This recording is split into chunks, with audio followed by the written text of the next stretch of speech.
찬양하는 혈병을 앓은 그 여인이 예수님을 만난 그 경험으로부터 하는 찬양입니다.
하나님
그렇습니다. 오랫동안 자신 안에 이유를 알 수 없는 질병을 가진 채 많은 돈과 많은 시간과 에너지를 허비한 채 아무 소망 없이 살아가던 한 여인이 바로 예수 그리스도의 이야기를 통해서 소망을 갖게 되고, 그리고 우리 주님의 그 옷자락이라도 만지면 자신이 치유될 것이라는 그런 어떤 소망 가운데, 그 믿음 가운데 손을 뻗쳐 그 옷자락을 만지면 전해오는 주님의 그 능력과 사랑 가운데 치유되고 회복된 이야기를 우리가 봅니다.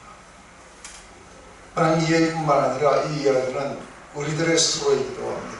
우리 모두가 다 반대는 우리가 스스로 헤어날 수 없는 그런 곳에서 우리가 주님의 이야기를 듣고, 그리고 주님에게 손을 뻗쳤고, 그리고 주님의 능력이, 주님의 사랑이, 은혜와 자비가 우리를 새롭게 했던 것을 봅니다. 바로 그 사랑으로, 그 자비로, 은혜로 오늘 이 시간 우리 가운데 오셔서 우리의 남은 모든 고통의 근원들을 우리 뽑아주시옵고, 그 속에 하늘의 평강과 기쁨으로 채워주시옵고, 우리를 하여금 영원히 주님을 찬양하고 우리 남은 삶을 그렇게 나아갈 수 있도록 축복하시옵소서. 예수님의 이름으로 기도드립니다.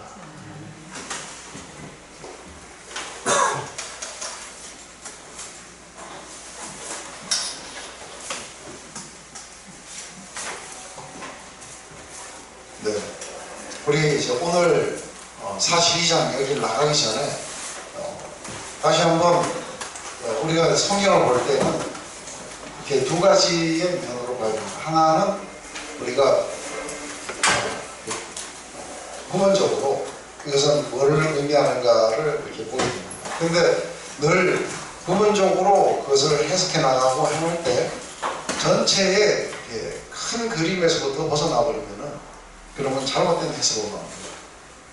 성경은 전반적으로 우리가 한 건물, 집에 대해서 이야기를 한다고 하면, 지금 이 빌딩이 있습니다. 그러면은 지금 우리가 이 빌딩 전체에 대해서 이야기할 때는 지금 이 4층 사무실이 어떻게 생겼다는 것을 이야기할 때 이게 이 빌딩 전체의 한 파트로서 이야기를 해요. 근데 이 빌딩하고 관계없이 여기 4층만 가지고 이야기해버리면 완전 잘못된 방향으로 나갈 수 있기 때문에, 그래서 아주 부분적인 것은 또 전체적인 그림 하에 그렇게 보게 되면 올바른 방향으로 지속적으로 해석되어 그렇게 나갈 수 있을 거라고 봅니다. 그래서 우리가 오늘 거를 우리가 시작하기 전에 우리가 한번 전체적인 우리가 그림을 다시 한번 보면, 창세기는 1장부터 11장까지 그리고 12장부터 50장까지 둘로 이렇게 나눠집니다. 그 앞에는 이 뒤의 이야기, 12장부터의 이 이야기를 갖다가 이렇게 설명하기 위해서 밑에 이제 그 원인과 기반을 깔아주는 이야기가 1장부터 11장까지 나옵니다. 근데 거기에서 한 가지 이제 제일 그 부분은 하나님의 그런 어떤 영원하신 목적, 우리를 창조하신 이유, 그것은 보이지 않는 하나님이 보이는 형상으로 드러나기 위해서 우리를 만드신 겁니다. 그래서 그분의 사랑이 우리 안에서 역사하시고, 그리고 우리로 하여금 그 사랑이 반영되어 나타날 수 있도록, 그분의 글로리가 그렇게 나타날 수 있도록 우리 안에 그분의 영을 불어넣어 주신 겁니다. 근데 문제가 된 것은 우리가 하나님을 마음에 두기 싫어하고, 그리고 우리 스스로가 하나님으로부터 독립해서 자율적으로 변화, 이것이 이제 우리가 성경은 죄라고 이야기를 합니다. 근데 이렇게 자율적으로 바뀌게 됨으로써 우리 인간들 안에는 하나님을 반영하지 못할 뿐 아니라 우리 인간들이 옳다고 생각하는 그것을 따라가면서 이렇게 파괴가 되고, 그래서 그 어떻게 파괴가 심각해져 가는지 이야기가 이제 3장부터 4장, 5장까지 이렇게 나가게 됩니다. 그러면서 우리가 자율성이 강화되면서 죄악은 더 이렇게 에스컬레이트 되어 가는 겁니다. 마침내 이제 심판에 이르게 됩니다. 근데 여기서 창세기에서 또 한 가지 상당히 중요한 것은, 창세기가 이게 톨레도시라는 것은 이게 족보 이야기입니다. 창세기 3장 15절에 여자가 낳은 자손이 사단을 쳐오시고, 그리고 마침내 온 인류를 구원에 이르게 할 것이라는데, 도대체 여자가 낳은 자손 중에서 하나님의 그 라인들이 어느 것인가 했는데, 이게 그 아벨은 하나님의 라인이었지만 죽습니다. 그래서 셋을 통해 가지고 쭉 이렇게 내려오고 가인은 그렇지 않습니다. 사단의 라인으로 이렇게 내려옵니다. 그러다가 홍수 심판에 이르게 되는 것은 두 라인이 섞이게 되고 그리고 이제는 하나님의 영이 함께하지 않기 때문에 순수하게 육체가 되었다고 여깁니다. 그래서 하나님의 삶을 더 이상 반영할 수 없기 때문에 이제 홍수 심판을 통해 갖고 우리 노아를 통해 가지고 다시 시작을 할 때 거기에도 여전히 우리의 죄성이 사라지지 않고 있는 겁니다. 그래서 거기에도 또 라인이 그렇게 나오게 됩니다. 사단의 라인이 거기도 나오죠. 그게 누구냐면 바로 가나안의 아기 함이었어요. 그래서 셈의 라인에서 원자가 올 것이다. 그래서 지금 어느 라인이 하나님의 라인이고 어느 라인이 이게 사단의 라인인가 해서 이게 족보가 10개가 나옵니다. 이제 그런 가운데 홍수 심판 후에도 인간은 여전히 모두가 다 모여가지고 하나님에게 도달해보자. 우리가 우리의 능력을 그렇게 모아가지고 우리가 하나님에게 도달해보자. 이게 이제 인본주의적인 정신입니다. 그래서 우리 스스로가 노력을 해가지고 하나님의 상태에 이르게 된다 하는 게 이게 이제 인본주의입니다. 그래서 하나님은 그 무지개의 언약을 통해 가지고 다시는 이 땅을 그렇게 심판하지 않고 이제 구원하기로 결정하십니다. 구원의 그 방편으로 이제 언어를 혼잡게 하시고 이 인류를 흩으시고 그러고 나서 아브라함을 택하심으로써 이제 시작됩니다. 근데 이 아브라함의 이야기부터 이제 지금 오늘 야곱을 지나서 야곱의 자손들의 이야기까지 이렇게 오게 될 때까지 이것은 아브라함이나 아니면은 이삭, 야곱 그리고 나머지 12아들의 이야기 같지만 성경은 인간들에 관한 이야기가 아닙니다. 이것은 하나님에 관한 이야기예요. 그래서 성경은 누구에 대해서 이야기하는가 했을 때 우리가 인물을 공부하고 그렇게 많이들 이렇게 하게 되는데 실제적으로 그 인간들에게는 그렇게 아주 멋있는 그런 게 없습니다. 그래서 주로 이제 하나님이 어떻게 그 인간들을 다뤄가셨는가에 대한 이야기가 모든 것들을 다 이루고 있는데 그래서 제일 먼저 우리가 이렇게 보면은 아브라함의 이야기 속에서 가장 먼저 아브라함이 하나님을 찾아간 게 아니고 하나님이 아브라함을 택하신 거예요. 택하셔서 일방적으로 축복을 약속하세요. 그리고 아브라함은 그 축복의 약속을 믿고 이렇게 따르도록. 하지만 그 믿음은 우리가 생각하는 것처럼 한번 믿으면 믿음이 완성되는 게 아니고 그 믿음은 아주 연약한 채 시작이 되지만 하나님이 이거를 강화시켜 가실 거예요. 이 믿음을. 근데 어떻게 믿음을 강화시켜 가시는가 했을 때 인간들의 어리석은 그리고 인간의 어떤 죄악들 이런 것을 통해 가지고 인간의 불신들의 어떤 사건들이 있어요. 그 사건들을 통해하고 강화시켜 갔어요. 제일 먼저 그 부르심을 받고 하란에서 5년간 그렇게 머물게 돼요. 그래서 70세에 부르심을 받았겠지만 75세가 됐어요. 이제 올 때 혼자 가는 게 아니고 엘리에셀과 그리고 조카 롯을 데리고 이렇게 아내로 들어왔을 때 세겜에 왔을 때 하나님이 다시 나타나셔서 이게 내게 또 너와 내 자손에게 줄 땅이다. 그랬을 때 아브라함 아내는 이제 하나님이 나타나셔서 그렇게 말씀하셨으니까 조금 믿음이 생겼겠죠.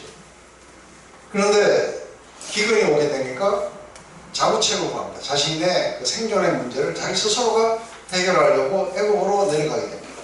하나님의 약속의 땅의 범위라든지 이런 것들이 그게 중요하지 않습니다. 그래서 그냥 애국으로 이렇게 내려가게 됩니다. 그래서 내려가서 보니까 사람들이 굉장히 적대적이에요. 그죠? 그 적대적인 사람들로부터 스스로를 보호하기 위해서 우리가 누이라고 해라 하고 자구책이 나옵니다.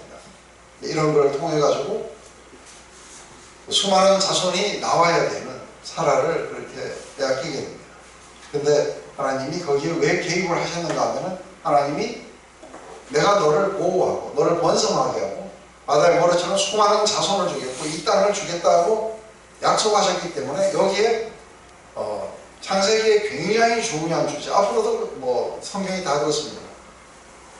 굉장히 중요한 주제는 하나님이 약속하시고 하나님이 이루신다. 근데 하나님이 약속하시고 하나님이 이루신다는 것에 대해서 우리는 불신을 해요. 근데 하나님이 약속하셨고 하나님이 이루신다는 것은 우리가 계약은 두 사람이 필요해요. 그래서 나와 내 형제가 어떤 조건 하에 서로가 계약하면 그 조건이 안 맞으면 나는 할 이행의 의무가 없어요. 근데 약속은 저 혼자 하는 거예요. 내가 오늘 이따가 뭐 사줄게 하는 거는 저 혼자만 해요. 그런데 그건 제 형제가 어떻게 하는가 하고 상관없이 제가 한 약속이기 때문에 제가 이루는 거예요. 그래서 이게 하나님을 생각할 때 우리 인간들을 이렇게 대입하게 되면 무슨 일이 일어나면 우리는 약속했다가 번복하는 경우가 상당히 많고, 그리고 또 뭐 말이 그렇지 뜻이 그렇지 않았다고 이렇게 하면은 믿을 수가 없어요. 근데 태초에 말씀이 계셨어요.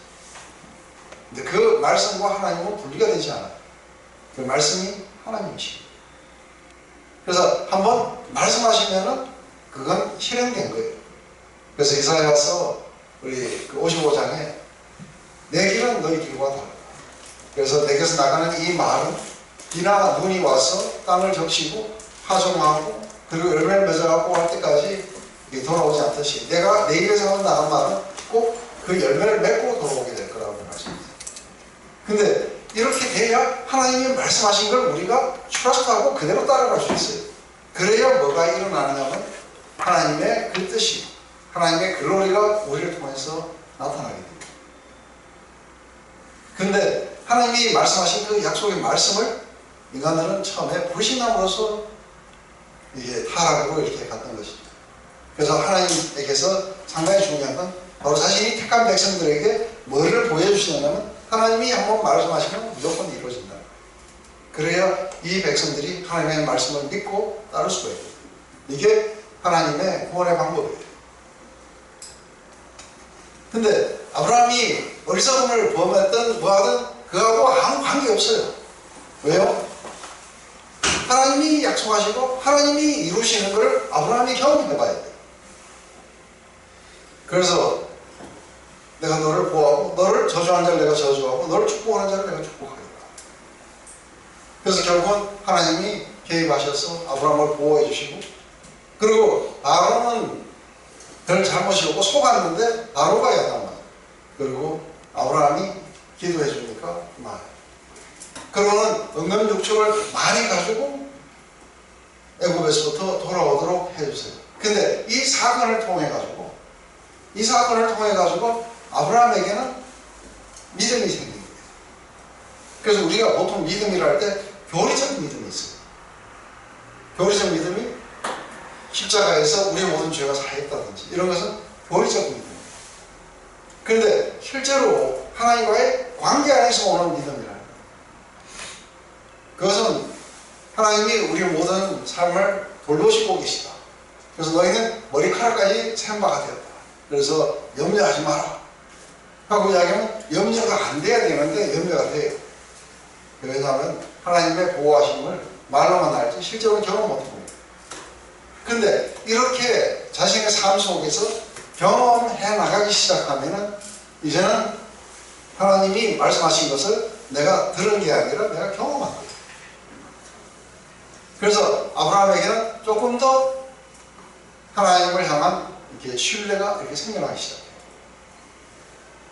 그래서 이게 나중에 가면은 어디에서 나타나냐면 우리 14장에서 동방의 왕들이 와갖고 롯을 잡아왔을 때 그때 보면 아브라함은 안 믿었죠.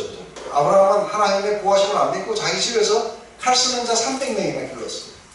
그 이야기는 아브라함이 하나님의 보호보다는 자신의 자구 능력을 많이 추구했고 또 뿐만이 아니라 마므레라든지 이 형제들하고 전부 다 뭘 했냐면 동맹을 맺었어요.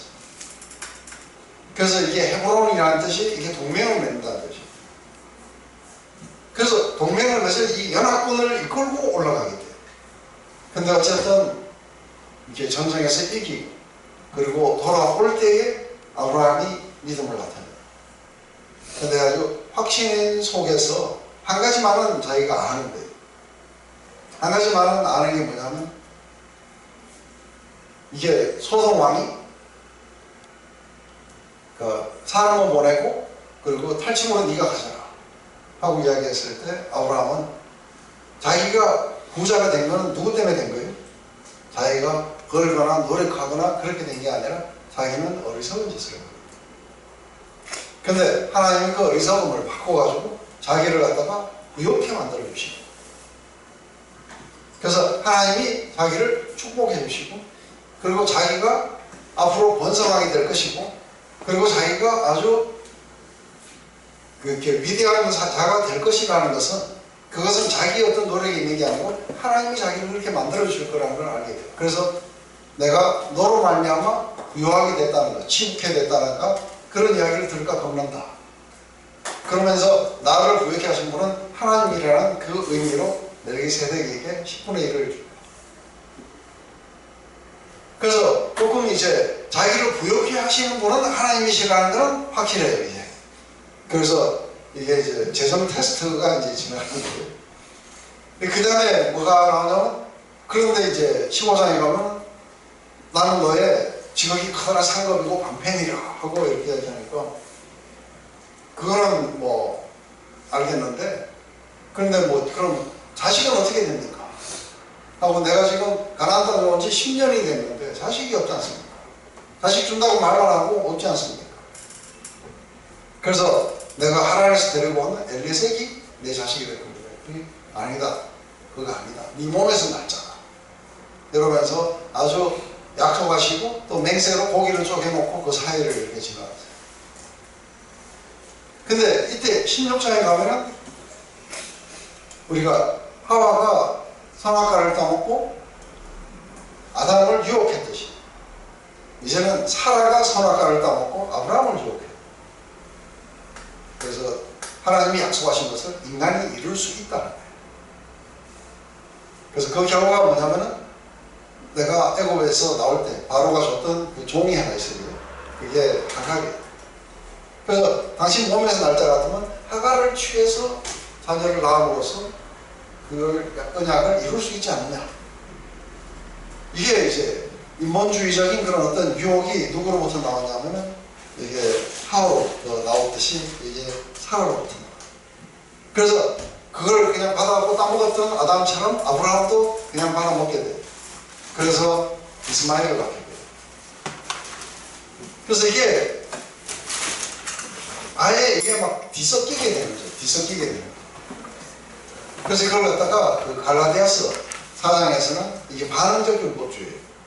하나님이 약속하셨고 우리 인간이 그래서 하나님이 우리에게 구원을 약속해 주셨어요. 근데 인간들이 얼마나 잘하느냐에 따라서 달라진다는 거예요.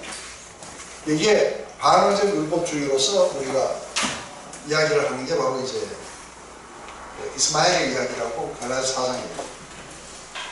그래서 이스마엘을 이렇게 낳게 되고 그래서 상당히 복잡하게 만들었어요. 근데 하나님이 이스마엘은 아니라는 거예요. 왜냐하면 하나님이 약속하셨으면 하나님이 이루셔야 돼요. 그래서 그로부터 13년을 더 기다려야 돼요. 그리고 인간은 도저히 어떤 방편으로든 하나님이 약속하신 것을 인간이 이룰 수 없다는 지점에 가자 명령의 자녀가 있을 거라. 그러니까 사라도 웃고 아브라함도 웃었어요. 지금 이 나이에 무슨 그래서 그 웃음의 의미는 뭐냐면 인간으로서는 도저히 불가능하다는 시점에 오게 되자 하나님이 내년에 아들이 있을 거라.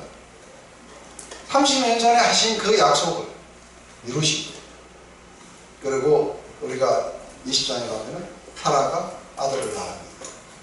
하나님이 약속하시고 하나님이 이루십니다. 그 사이에 소돔과 고모라 이야기가 뭐라 그랬어요? 소돔과 고모라 이야기는 완전 육체예요. 완전 육체 이야기예요. 666 이야기예요. 왜냐하면 이거는 약속하고 하나님이 주신 거예요. 저쪽에는 약속도 없고 아무것도 없는데 인간이 필사적으로 후손을 이어가려고 아버지를 술을 먹이고 그래서 아버지를 두 딸이 몸해갖고 낳은 게 모압과 암몬이에요. 하나는 하나님께로부터 났고 하나는 순수하게 사람으로부터 났어요. 이렇게 되자 아브라함이 이제는 자기를 이렇게 부욕해 해석뿐 아니라 내가 너를 번성케 하고 했을 때 그 번성을 갖다가 믿게 됐지만 이제는 자녀를 모래처럼 많겠다 했을 때에 하나님이 자녀를 주신다는 그 약속을 갖다가 믿었는데 30년 만에 이게 이루어진 거예요. 그래서 불가능하다고 생각했는데 하나님이 약속을 이루시는 걸 보면서 이제는 뭐예요? 이 아들을 통해서 수많은 자녀를 주겠다는 걸 갖다가 마음속으로 아주 굉장히 크게 믿음이 확 왔을 때 믿음의 테스트가 와요. 그 아들을 바쳐라. 이때 아브라함이 어느 정도까지 자랐는가를 보면 자 한번 봐요. 아브라함이 자란 걸 보면 지금 하나님이 약속하시면 이게 이루어져야 되는데 이 아들을 죽이면 약속이 깨져요. 그런데 이 아들을 죽이면 다시 살릴 수 있는 것과 그 다음에 이게 하나님이 약속을 갖다 깨시는 것과 어느 게 더 어려운가 했을 때 하나님이 약속하신 것을 깨는 게 더 어렵다고. 하나님이 한번 약속하시면 그건 틀림없이 이루어지는 거예요. 여기에 대해서는 이제 더 이상의 반론의 여지가 없는 거예요. 그만큼 확신 속에 갔는데 그렇다면 이 아들을 죽이면 어떻게 되는가? 그러면 약속이 깨질 수밖에 없으니까 하나님이 두고 살리셔야 된다. 그래서 죽일 수 있다고. 이게 히브리스예요. 하나님이 약속하셨기 때문에 무조건 이루어질 거예요. 그 믿음에 가게 되자 이제는 테스트가 통과돼요. 그리고 그 뒤에 이제 땅도 주실 거라는 걸 갖다가 확실하게 믿기 때문에 절대로 그 아모레 족속들하고 섞이면 안 돼요. 그런데 사라가 죽자 우리 무덤을 같이 쓰라고 이야기해요. 근데 아브라함은 이제 땅에 대한 비전도 잃지 않는 거예요. 그래서 기어코 사라를 묻어요. 그들과 분리된 그런 묘를 갖다가 구하려고 그래서 결국은 돈을 주고 마물에 있는 그 막벨라 굴을 갖다가 사게 됩니다. 그리고 거기다가 사라를 매장함으로써 이 땅은 하나님이 우리에게 주신 땅이라는 것에 대한 믿음을 확실하게 합니다. 뿐만 아니라 이 족속들하고 섞이면 안 된다는 것을 알아요. 지금 아브라함을 갖다가 이렇게 잠을 재워놓으시고 하나님이 이제 먼 훗날의 이야기를 들려줬어요. 내가 네 후손들을 데리고 애국으로 데려갔다가 400년 후에 데리고 와서 이 땅을 치겠다. 근데 아직 그렇게 해야 될 이유는 이 아모레 족속들의 이 죄가 아직도 관영하지 않았기 때문에 하면서 하나님의 이제 원대한 계획들을 갖다가 이렇게 이야기했어요. 그렇지만 이 땅은 자기 생전에 하나님이 주시는 걸 보지 못했지만 멀리서 보고 환영했다고 히브리서는 그렇게 해요. 멀리서 보고 자기 죽음 이후에 자기의 자녀들에게 이 땅을 주실 거라고 갖다가 확신했기 때문에 막벨라고를 샀고 그들과 섞이면 안 된다는 걸 알기 때문에 종을 보내갖고 하란으로 보내가지고 자기 친족 중에 있어요. 리브가를 데리고 오는 이 이야기가 24장입니다. 이렇게 되고 아브라함은 이제 죽어요. 그러면 이삭의 이야기가 나와요. 근데 이 이삭의 이야기도 똑같이 그런 약속을 했지만 이삭도 믿음이 별로 없어요. 그래서 기근이 오자 자기 아버지처럼 똑같이 애굽으로 내려가려고 하는데 하나님이 그때 막으세요. 그래서 애굽으로 내려가지 마라. 그러니까 어디로 가냐면 그랄 땅에 그것은 블레셋 땅이에요. 거기는 아비멜렉이 있어요. 그죠? 자기 아버지가 했던 거하고 똑같은 짓을 해요. 근데 그 아비멜렉이 잘못 속아서 그런지 안 속아요. 그런데 왜 그랄 땅으로 내려갔는가 했을 때 우리 지난번에 성기순례 갔을 때 그 지형을 보셨을 그 브엘세바 우물이 있던 데를 가보셨죠? 거기는 앞뒤 좌우를 보면 다 네개로 사막이에요. 풀도 별로 없고 아무것도 없어요. 그런데 거기에서 쭉 서쪽으로 내려가면 이제 밑으로 쭉 내려가게 될 거예요. 내려가는 그 지역이 그랄 땅인데 거기에는 아주 푸른 초장이에요. 근데 이삭이 푸른 초장을 두고 내게고 사막으로 올라 하겠어요. 그래서 거기에서 그냥 계속해서 머물려고 했어요. 그래서 점점 뭐예요? 이삭에게는 하나님 나라에 대한, 하나님의 약속에 대한 비전들이 희미해지고, 그리고 그냥 거기에서 하려고 했어요. 그런데 하나님이 사용하시는 방법은, 그렇다고 해서 채찍으로 때려갖고 이렇게 올릴 수는 없어요. 하나님이 사용하시는 방법은 뭐냐면 아주 이상한 방법을 사용하세요. 거기에 그 해에 원래 그러니까 히브리 족속들, 이삭이나 아브라함이나 이 사람들은 다 목축업을 하는 사람들이지, 이 사람들은 농경 사회를 하는 사람들이 아닌데, 농사 짓는 사람들이 아닌데, 근데 그의 농사를 지었는데 100배의 소확을 하십니다. 근데 100배의 소확 때문에 무슨 일이 생기냐면 이 그랄 지방에 있는 사람들과 알력이 생겨요. 그래서 그들이 시기해갖고 우물을 갖다가 파면은 메워버리고 파면 메워버리고, 이 과정을 통해갖고 다툼이 일어나요. 그 다툼이 일어나고 결국은 마지막 판 우물이 어디냐면 약속의 땅 제일 남단 부엘세바에서 파니까 거기서 우물이 나왔다 하니까 이제 그 다음부터는 안 쫓아와요. 그래서 결국은 약속의 땅에 대한 비전을 잃어버렸던 이삭을 어떤 축복과 다툼을 통해 가지고 약속의 땅 안으로 다시 이렇게 들이십니다. 또 똑같이 하나님이 리브가 안에 태 두 아들이 있을 때 하나님이 선택했어요. 큰 자가 작은 자를 섬길 것. 이건 하나님의 선택이에요. 왜 그렇게 선택했냐 이런 거는 물어볼 필요도 없어요. 왜냐하면 아무 이유도 없어요. 그냥 하나님이 그렇게 선택하신 거예요. 근데 이 선택에 대해서 이삭은 늙어가지고 하나님의 선택을 못 받아들여요. 그래서 큰아들을 축복하고 싶은 거예요. 그 입맛 때문에. 근데 또 리브가는 야곱을 사랑했기 때문에 야곱이 축복을 받았으면 좋겠어요. 근데 하나님이 축복하신 것을 인간들이 뭔가 존재하는 일들이 나와요. 그리고 속이고 뭐하고 하다가 도망을 가요. 근데 속이고 뭐하고 도망을 가고 이거하고 상관없어요. 하나님은 선택하셨어요. 그죠?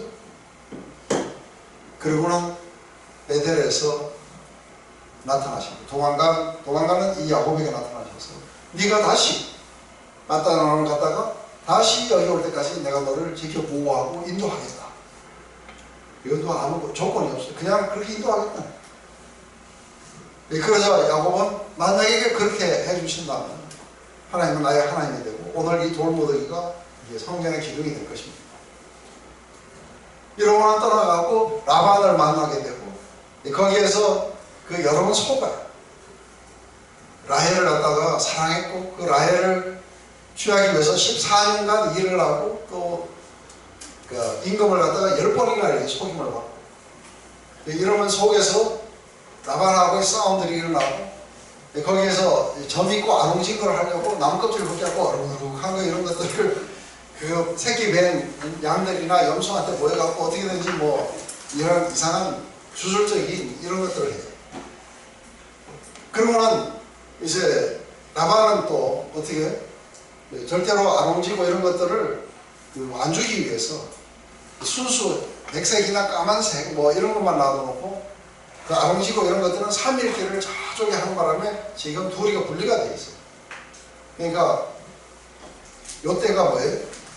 요때가 지금 여기를 떠나기에 최적입니다. 안 그러면 절대로 라반이 떠나도록 안 해줄 거예요. 근데 하나님은 자 이제 떠나가자 했는데 3일 길이니까 쫓아오려면 좀 시간이 좀 걸려요. 그래서 레아하고 라헬에게 이렇게 해줘요. 이 이야기 전에 둘이가 또 뭐 서로가 싸우게 되고 막 이런 어떤 복잡한 첩들 주고 막 이런 인간의 시기 질투 뭐 형제간에 서로 사랑받으려고 악의 다툼을 벌이는 걸 통해서 12족장이 나와요. 그죠? 근데 우리는 드라마를 보면 막 그렇게 서로 둘이 사랑하는 라헬하고 막 이래갖고 잘 됐으면 좋겠다고 하는데 하나님은 또 그런 거에 대해서 별로 신경도 안 쓰십니다. 그래서 가장 사랑을 받았던 레아가 12명 중에서 6명을 낳고 거기 아주 중요한 라인들은 다 굴러와요. 이렇게 하고서는 야간 도주하듯이 그렇게 도주했는데 이제는 라반이 와서 이제 이것들을 이제 잡아 죽여야 되겠다고 생각하고 그리고 도로 이제 딸들 데리고 이렇게 올려봐야겠죠. 그런데 하나님이 밤에 꿈에 나타나셔갖고 막았어요. 왜냐하면 베델에서 그렇게 약속하시기 때문에 건드리지 마라. 그러면 못 건드려요. 그리고 거꾸로 라헬의 드라빔 사건을 일어나고 야곱이 라반을 이기게 했어요. 그러면서 둘이가 돌무더기를 쌓고 협정을 맺고 그래서 라반의 문제가 끝나고 이제는 이 강을 넘어가고 땅으로 약속의 땅으로 들어가야 되는데 에서가 저때 400명이 데리고 온다니까 또 이제 간에 콩을 맞아요. 그때에 마지막 자구책들을 해요. 두 대로 나눠가지고 한 대를 치면 한 대가 도망가고 뭐 어쩌고 누구를 앞에 세우고 그렇지만 여기에서 32장에 가면 하나님과 깊은 희름이 일어나고 그리고 하나님의 그 축복 그래서 자기가 지금까지는 그 축복을 쫓는 거예요. 그죠? 하나님이 약속하시고 그 약속을 이루려고 자기가 쟁취하려고 노력했던 여기에서 하나님이 온전히 자기를 해주셔야 돼요. 그래서 자기가 쟁취하려고 하는 이 노력들을 다시는 버려야 돼요. 그래서 이름을 야곱에서 이스라엘로 바꿔주십니다. 이렇게 해서 에사하고의 문제가 싹 지나고 나니까 이제는 또 화장실 나왔어요. 그러니까 좀 편해지니까 속곳에다가 외양간을 짓고 그리고 세겜에다가 아주 땅 사가지고 거기에다가 이제 완전히 눌러붙어 앉으려고 해요. 그러면서 사실 거기 얼마 동안 거했냐면 10년을 거했어요. 그런 사이에 디나가 자라간 거예요. 처녀가 된 거예요. 그러니까 10년 동안 세겜 사람들하고 뭐 장사도 하고 뭐 하고 우유 배달도 하고 이렇게 살았겠죠. 그러다가 보니까 저쪽 안에도 궁금해지고 왔다 갔다 하다 보니까 이게 이제 안에 놀러 갔다가 세겜에게 이제 강간을 당한 거예요. 그러자 갑자기 이제 야곱은 무서워가지고 가만히 있는데 야곱의 그 아들들 가운데 시몬과 레위가 나와가지고 분노해가지고 그러면서 이제 세겜에게 속이는 거죠. 할례를 받아야 된다. 이래갖고 전 남자가 다 할례를 받은 사이에 이들이 아파갖고 움직이지 못할 때 그때 칼을 가져가고 죽여요. 근데 이게 죽이는 게 끝이 아니죠. 왜냐하면 이렇게 하고 나면 이제 그 족속들이 영악으로 이끌고 오면 이건 이제 나중에 애국으로 갈 때 다 합쳐야 70명의 애들까지 이게 몇 명 되겠어요. 오면 이게 이제 거꾸로 다 죽는 거예요. 그러면 이 약속의 자녀들은 싹 사라지게 돼요. 그러자 하나님이 이제 그만 올라가지. 그래서 야곱이 할 수 없이 움직여 가야 돼요. 안 그래요? 거기 남아있다가 이제 죽게 되니까 할 수 없이 올라가게 돼요. 바로 이 사건이 야곱에게 다시 한번 영적 구원을 가져요. 그러면서 모든 외국 신상들을 다 이제 끄집어내라. 해가지고 이제 우리가 베델로 올라간다. 이렇게 해가지고 상수리나무 밑에 묻고 올라갈 때 하나님이 주변을 두렵게 만들어갖고 아무도 공격 못하게 하고 결국은 베델로 와요. 하나님이 약속하시고 하나님이 이루셔요. 그 사이에 야곱은 뭘 하는 거예요? 불신을 보이고 어리석음을 보이고 죄악을 보이고 그렇지만 하나님은 약속하셨으니까 거기까지 이루십니다. 근데 거기에서 다시 35장에 가면 다시 축복해 주세요. 생육하고 번성하고 땅에 충만해라. 이제는 뭐예요? 이제는 이 12아들을 통해 지금까지는 하나씩 왔어요. 지금 이제 12명이 됐기 때문에 이 12아들을 통해서 지금 몇백만이 나와야 돼요. 그 처음 아담에게 했던 것처럼 생육하고 번성하여 땅에 충만하라 하면서 땅과 자손을 약속하시고 축복을 약속하시고 그리고 네 자녀들 가운데 여러 왕이 나오며 이런 어떤 어마어마한 약속을 갖다가 이걸 해주시게 돼요. 그러면서 다시 이제 헤브론으로 돌아오는 길에 드보라도 죽고 그리고 라헬도 죽고 나중에 돌아오니까 야곱도 이삭도 죽어요. 1세대를 지나가고 이제 이삭을 이야기해요. 근데 이렇게 갖고 왔는데 이제 그 다음에 우리가 지난 시간에 했을 때는 이게 야곱의 아들들의 이야기였어요. 야곱의 아들들의 이야기 속에서 지금 요셉이 꾼 꿈이 문제가 된 거예요. 그 꿈에 다른 형제들이 자기에게 절하더라. 그래서 누가 리더가 될 것인가 하는 것에 하나님은 일단 요셉을 택하셨어요.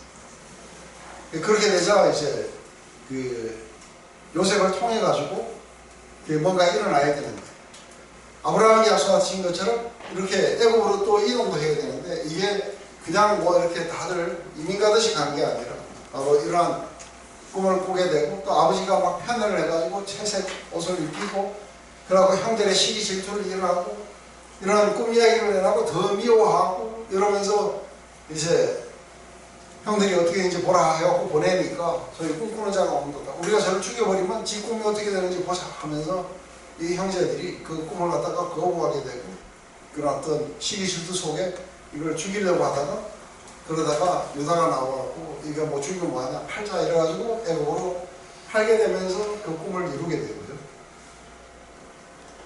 38장에 가면 유다는 비전을 잃어버려요. 유다는 약속의 땅에 대한 비전을 잃고, 그리고 가나안 사람들에게 갔을 거예요.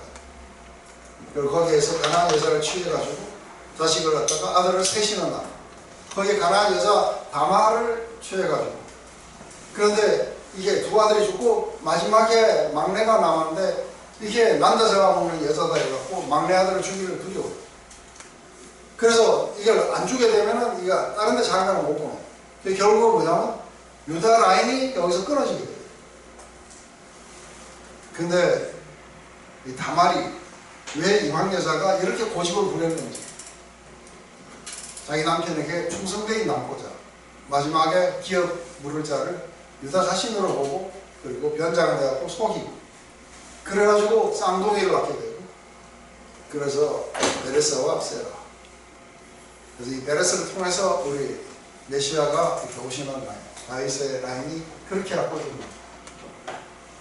그러자 이 다말의 사건을 통해 갖고 유다가 깨어나요. 그리고는 하나님의 약속, 언약의 백성들, 땅과 그리고 자손에 대한 그런 이야기들, 이런 것을 깨어나고, 바로 그때에 이제 요셉은 바로에 갔다가 거기서 뭐 이렇게 여러 가지 속임과 뭐와 이런 것들을 다 해갖고 마침내 이렇게 총리가 되는 거죠. 그러면서 7년 국면과 마지막 이제 7년 흉년, 거기에 2년째 되는 날, 총리가 된 지 9년 됐을 때 이제 지금 음식을 그렇게 식량을 사러 내려가는 이야기로 오늘 이야기가 시작이 됩니다. 지금까지 보면 하나님이 유다는 비전을 잃고 도망가도 결국은 어떻게 돼요? 영원하신 팔이 와서 제 트랙으로 또 놓게 돼요. 왜요?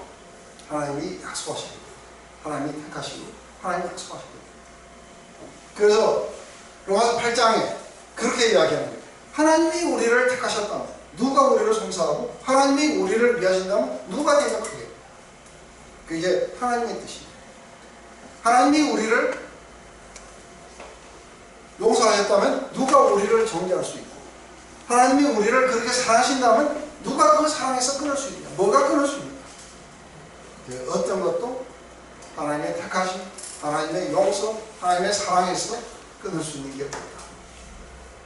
왜냐하면 우리의 뜻이 아니고 우리의 행위가 아니고 그것은 하나님으로부터 흘러나옵니다. 그래서 모든 역사는 하나님께로부터 흘러나오고, 하나님으로 말미암아 이루어지고, 마침내 하나님께로 돌아가니까 오직 하나님만이 영원토록 영광을 받을지다. 아멘하고 이제 11장의 마지막에 그렇게 됩니다. 근데 우리가 이 시각 속에서 이걸 읽어야 되는데, 이게 우리는 너무나도 오랫동안 죄와 도덕적인 관점, 인과 응고, 이런 관점 속에서 이게 읽으니까 이게 안 맞아요. 그죠? 왜 누구는 이렇게 하고 누구는 안 그러는지. 지금 그 이야기가 아니라 하나님 이야기. 하나님이 말씀하시고 하나님이 이루십니다. 이거는 그 후손들에게 씁니다. 그 후손들이 이걸 읽고 하나님이 정말로 말씀하시고 무조건 이루십니다. 그러니 우리는 하나님을 청종할 필요가 있고, 하나님이 약속하신 것을 무조건 믿을 필요가 있구나 하는 것을 알려주기 위해서 지금 씁니다. 전체 그림이 다 그려지죠. 그죠? 그렇다면 뭐 이 뒤의 이야기도 다 똑같은 이야기. 하나님이 어떻게 주도해 가시는지에 대한 얘기죠. 우리 잠시 쉬었다. 맨날 앞에 거 설명하느라고 시간 나가. 그래도 아주 창세기 하면서 이러한 관점이 못이 박혀있으면 그 다음에는 이 관점 속에서 읽어가면 술술 막 읽힐 거예요. 근데 처음에 자꾸 그러니까 인본주의적 관점 속에서 읽으면 아무리 읽어도 이게 안 되게 돼 있어요.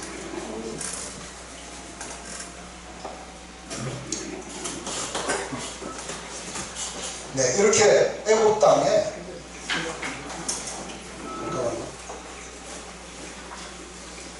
시작을 해놨고, 네, 지금 이제 드디어 흉년이 그치고 흉년이 온 지 지금 2년이 됐어요. 이제 그때에 야곱이 애굽에 곡식이 있음을 보고 아들들에게 이르되 너희는 어찌하여 서로 바라보고만 있느냐. 야곱이 또 이르되 내가 들은즉 저 애굽에 곡식이 있다니 너희는 그리로 가서 거기서 우리를 위하여 사오라. 그러면 우리가 살고 죽지 않으리라 하며 요셉의 형 10사람이 애굽에서 곡식을 사려고 내려갔으나 야곱이 요셉의 아우 베냐민은 그의 형들과 함께 보내지 아니하였으니 이는 그의 생각이 재난이 그에게 미칠까 두려워하더라. 이스라엘의 아들들이 양식을 살아가는 자 중에 있으니 가나안 땅에 기근이 있으므로 때에 요셉이 나라의 총리로서 그 땅의 모든 백성에게 곡식을 팔더니 요셉의 형들이 와서 그 앞에서 땅에 엎드려 절하며 요셉이 보고 형들인 줄 아나 모르는 체하고 음한 소리로 그들에게 말하여 이르되 너희가 어디서 왔느냐. 그들이 이르되 곡물을 사려고 가나안에서 왔나이다. 요셉은 그의 형들을 알아보으나 그들은 요셉을 알아보지 못하더라. 요셉이 그들에게 대하여 꿈을 생각하고 그들에게 이르되 너희는 정탐꾼들이라 이 나라에 틈을 엿보려고 왔느니라. 그들이 그에게 이르되 내 주여 아니나이다. 당신들의 종들은 곡물을 사러 왔나이다.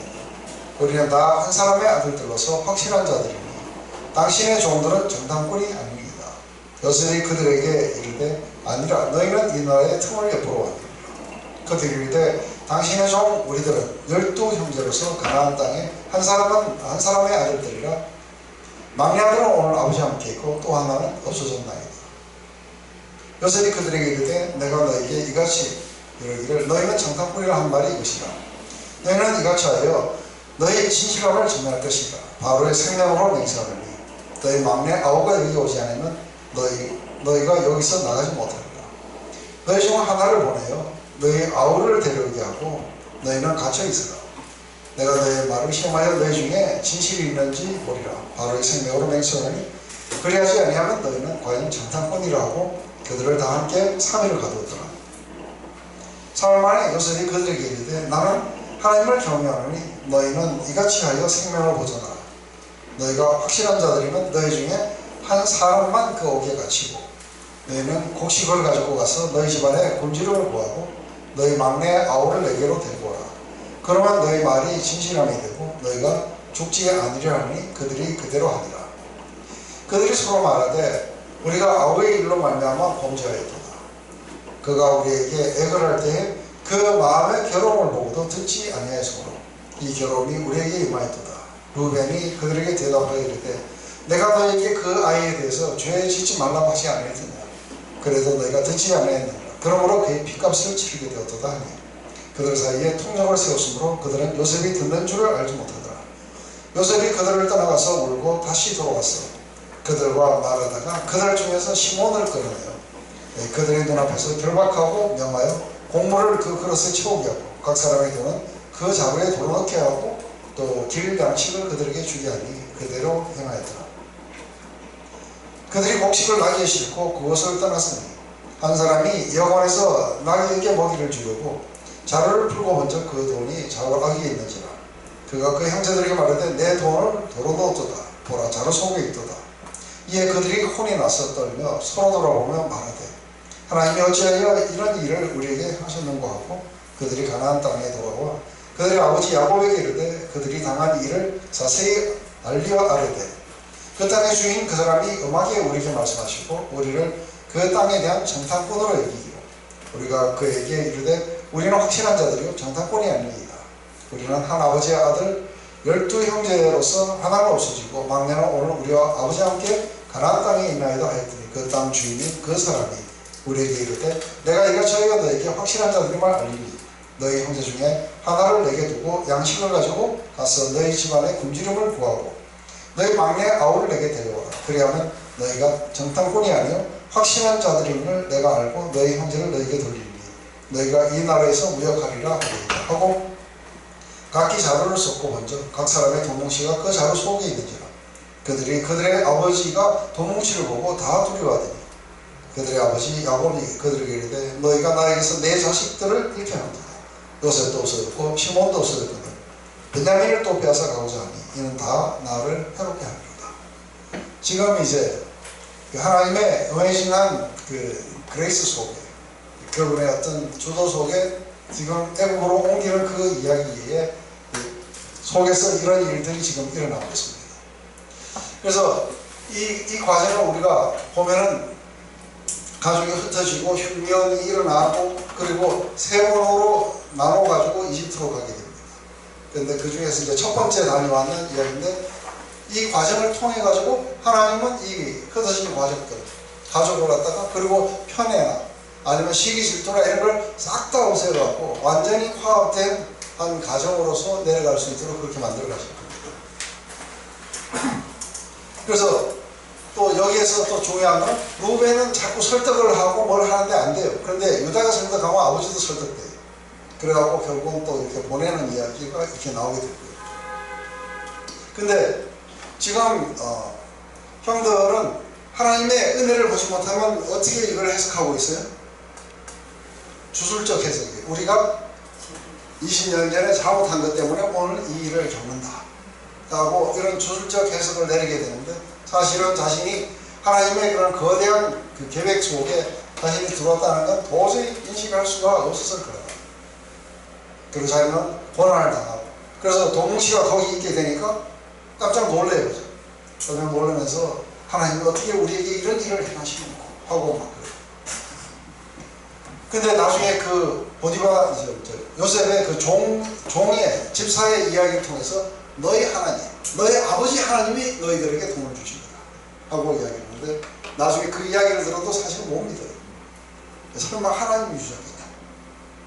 그래서 뭔가 실수로 우리 안에 이게 들어오게 되고 이것 때문에 우리가 벌을 받지 않는가 하고 벌벌 떨어요. 하나님이 아니 하나님 너희 아버지 하나님이 너희를 축복해서 그걸 주신 거다. 나는 이미 돈 다 받았다. 근데 이 문제 때문에 와가지고 지금 뭐예요? 아버지하고 같이 다 떨어져요. 다 벌벌 떨면서 이것 때문에 이제 뭐예요? 시몬도 죽게 된 거예요. 그 이제 시몬을 구하러 또 가야 되는데 잘 안 가요. 그러면서 양식이 다 떨어지기까지 이제 베냐민은 절대로 못 보낸다. 근데 지금 요셉이 거의 한 2년 가까이에 걸쳐가지고 형들을 갖다가 이렇게 다뤄요. 근데 그 왜 이렇게 다뤘을까? 왜 다 감옥에 넣고 또 베냐민을 왜 꼭 데리고 오라 할까? 그러니까 상당히 신비로운데 그런데 보면은 꼭 분노 때문에 그런 것 같지는 않아요. 왜냐하면 형들이 회개하고 하니까 들어가서 막 물고 나와요. 여러 번 들어갔다가 물고 나오고 해요. 그러고 보면 꼭 분노 때문에 복수하려고 한 건 아닌 것 같아요. 근데 우리가 그 요셉의 이야기를 갖다가 읽어보면 형들이 와서 자기에게 절하는 걸 보면서 뭐가 생각났어요? 자기가 꿈이 생각나요. 그래서 자기가 그 꿈을 갖다가 생각해 보니까 이게 하나님이 이제 그 꿈을 보면서 꿈이 생각나면서 자기의 삶의 모든 것들이 하나로 엮어져요. 궁극적으로 하나님이신 거야. 그런데 문제는 뭐냐면 11집단이 절을 했는데 10개밖에 안 온 거예요. 그래서 그 꿈이 완전히 다 이루어지려면 한 집단이 더 와야 돼요. 그래서 첫 번째 꿈이 이루어지려고 하면 어떻게 돼요? 베냐민까지 와서 절해야 돼요. 두 번째 꿈이 이루어지려면 어떻게 돼요? 야곱까지 나와야 돼요. 그래서 그 꿈이 하나님께로부터 왔다면, 그렇다면 이 꿈이 이루어지려면 베냐민이 와야 돼요. 그래서 줄기차게 그 꿈을 이루려고 베냐민을 데리고 오라고 하고, 한쪽에서는 못 데리고 온다 하고, 이 과정을 통해서 이 가정이 완전히 치유되는 일이 일어나게 됩니다.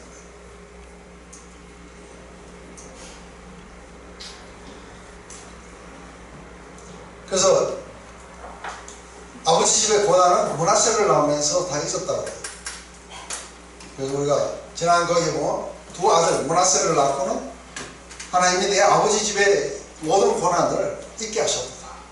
에브라임을 보고는 이제 하나님이 나를 번성케 하셨다. 이렇게 했으니까 므낫세를 낳고 고난은 다 잊었다고 이야기했는데 꿈은 안 잊은 거예요.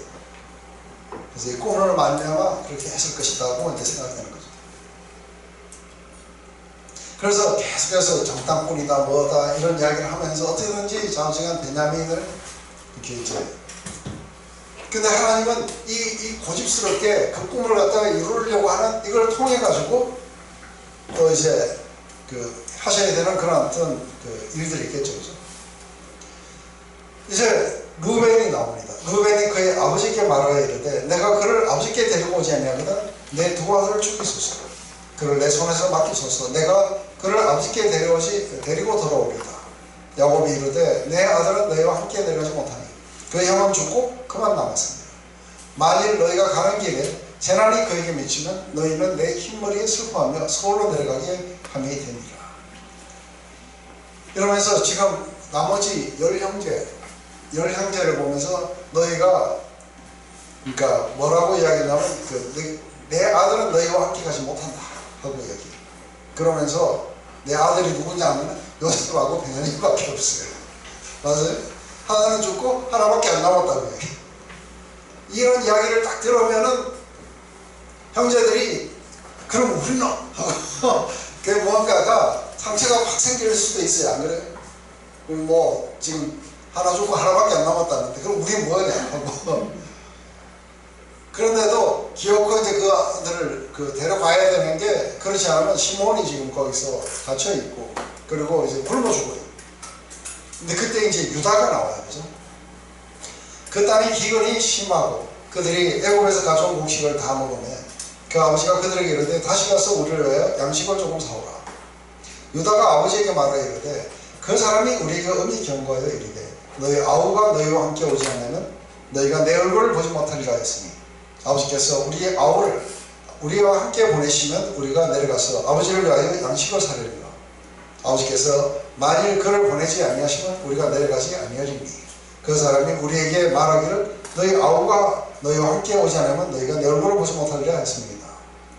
이스라엘이 이르되 너희가 어찌하여 너희에게 또 다른 아우가 있다고 그 사람에게 말하여 나를 괴롭게 하냐. 그들이 이르되 그 사람이 우리와 우리의 친족에 대하여 자세히 질문하여 이르기를 너희 아버지가 아직 살아계시냐? 너희에게 아우가 있느냐 하기로 그 묻는 말을 따라 그에게 대답한 것이니 그가 너희 아우를 내려오라 할 줄을 우리가 어찌 알았습니까? 유다가 그의 아버지 이스라엘에게 이르되 저 아이를 나와 함께 보내시면 우리가 곧 가리니 그러면 우리와 아버지와 우리 어린 아이들이 다 살고 죽지 아니하리다. 내가 그를 위하여 담보가 되어버리며 아버지께서 내 손에서 그를 찾으소서. 내가 만일 그를 아버지께 데려와다가 아버지 앞에 두지 아니하면 내가 영원히 죄를 지으리이다. 우리가 지체하지 않았더라면 벌써 2번 갔다 왔으리이다. 그들의 아버지 이스라엘이 그들에게 이르되 그를 할지인데 이렇게 하라. 너희는 이 땅에 아름다운 소선을 그릇에 담아가지고 내려갔어. 그 사람에게 예물을 드리지니 곧 유황 조금과 꿀 조금과 향분과 모략과 유황나무 열매와 감복숭아니라. 너희가 손에 갑절의 돈을 가지고 너희 자기 아기의 도로 넣어졌던 그 돈을 다시 가지고 가라. 혹 잘못이 있을까 두렵도다. 내 아우도 데리고 떠나 다시 그 사람에게로 가라. 전나가신 하나님께서 그 사람 앞에서 너희에게 은혜를 베푸사 그 사람으로 너희 다른 형제와 베냐민을 돌려보내게 하시기를 원하노라. 내가 자식을 이렇게 되면 이르리라. 지금 여기서 보면 야곱은 지금쯤은 하나님에 대한 아주 굉장한 믿음을 나타내야 되는데 믿음은 그냥 아직도 편에 집착하고 있는 거예요. 그죠? 그 아들을 잃으면은 자기가 아주 그 슬퍼하면서 흰머리로 이렇게 지옥에 내려가고 그렇게 하고 있을 거라고. 근데 유다가 이렇게 설득했는 거고, 루벤은 만약에 오지 않으면은 자기 두 아들을 죽일 수 있었는데 할아버지가 손자를 죽여야 돼. 이런 어리석은 것들과 지금 이상한 제안을 해요. 근데 유다는 만약에 그렇지 않으면 그 죄값을 내가 물겠다 하면서 이게 이제 유다가 리더십으로 떠오르는 그런 이야기들 가운데 하는 거죠. 그래서 유다에게 설득을 당하고 그러면서 이제 내가 아들을 잃게 되면 이럴 것이다. 만약에 베냐민을 내려놓지 않으면 다 굶어 죽어요. 그리고 지금 그 루벤도 그리고 유다도 이거를 설득하지 않으면 여기서 다 굶어 죽어요. 근데 왜 시몬을 결박했는가? 아들이 그만큼 많은데 그 중에서 다른 첩의 아들이라든지 이걸 결박하면 될 텐데 왜 시몬을 결박했을까? 했을 때도 이제 이거는 제 생각이에요. 왜 시몬을 결박했는가 하면 형제끼리 하는 이야기를 들었는데 그 중에서 가장 그래도 그 장자가 책임을 져야 되거든. 그 장자를 갖다가 결박을 해야 되는데 근데 이 장자가 자기를 살리려 했다는 이야기를 들은 거예요. 내가 너희들에게 그렇게 죽이지 말, 손대지 말라고 그만큼 했는데 너희가 안 들었다는 거예요. 근데 그거 안 들은 게 유다인 줄을 모르는 거예요. 그죠? 그 다음에 누구냐면 루벤 다음이 누구예요? 시몬이에요. 그래서 루벤은 제외되고 그리고 시몬을 결박해라 해가지고 이제 시몬을 갖다 붙잡아놓은 거예요. 그러면서 이제 베냐민을 데리고 와라. 근데 마침내 마지막에 믿음을 좀 맡은 거예요. 나의 하나님께서, 전나가신 하나님께서 베냐민을 다시 돌려보내실 거라고 하면서 이제 이걸 내놓는데 지금 중요한 게 뭐냐면 베델에서 하신 언약을 갖다가 지금 이제 너 자손을 갖다가 어마어마하게 많이 하겠다는 거죠. 그리고 왜 해필이면은 애굽으로 내려가야 되냐는 거예요. 그냥 안 내려가고 그냥 여기서 마구나 잘 기르면 안 되는가? 왜 안 돼요? 땅이 없어요. 빈 땅이 없어요. 지금 12명이 몇백만으로 불어야 되는데 그때 있는 가난한 사람들 이거 다 합쳐도 그 정도 안 됐을 거예요. 근데 땅이 별로 없어가지고 어떻게 해요? 너는 좌하고 나는 우하고 이러면서 풀들이 없어가지고 저기까지 올라가고 양을 데리고 이게 헤브론에서 세겜까지 올라갔어요. 그렇게 해갖고 막 하다가 거기도 풀이 없으니까 도단까지 올라가고 막 이래요. 여기 그러면은 지금 70명이 몇백만으로 뿌리려고 그러면은 여기서 막 뿌리면 어떻게 돼요? 결국은 주변에 있는 사람들이 땅들을 막 침범해야 되니까 거기서부터 막 전쟁이 일어날 거예요. 그렇다고 해서 그 밑에 남쪽으로 내려오면은 넓은 광야가 있어야죠. 그 광야에서 살아갈 수는 없어요. 그래서 이 백성들을 폭발시켜야 되는데 폭발시킬 수 있는 장소가 뭐냐? 빈 땅이라 해요. 그런데 딱 그 빈 땅이 어디냐면은 이게 고센 땅이에요. 왜 고센 땅이 비었냐면은 이게 이집트 사람들은 농사 짓는 사람 그리고 목축하는 사람들을 굉장히 경하게 보는 거예요.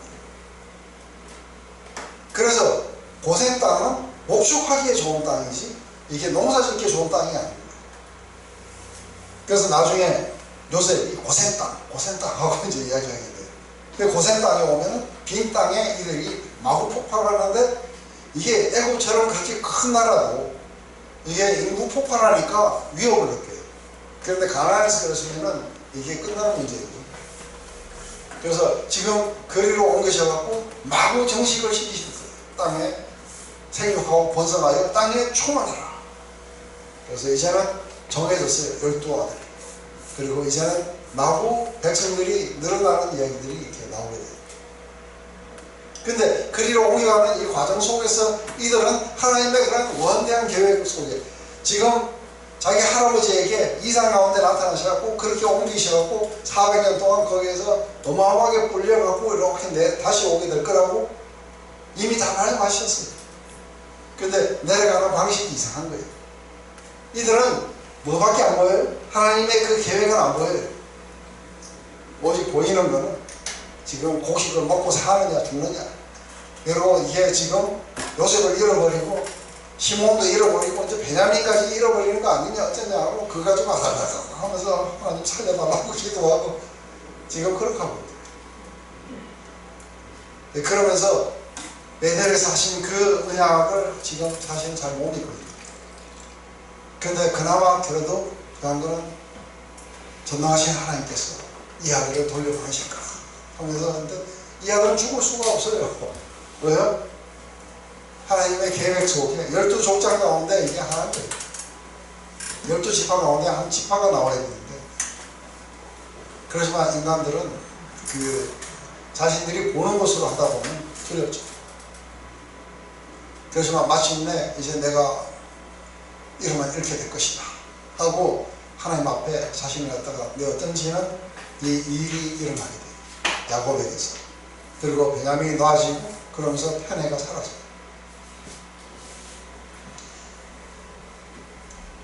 이게 이 이야기가 이게 43장에 좀 더 있었네요.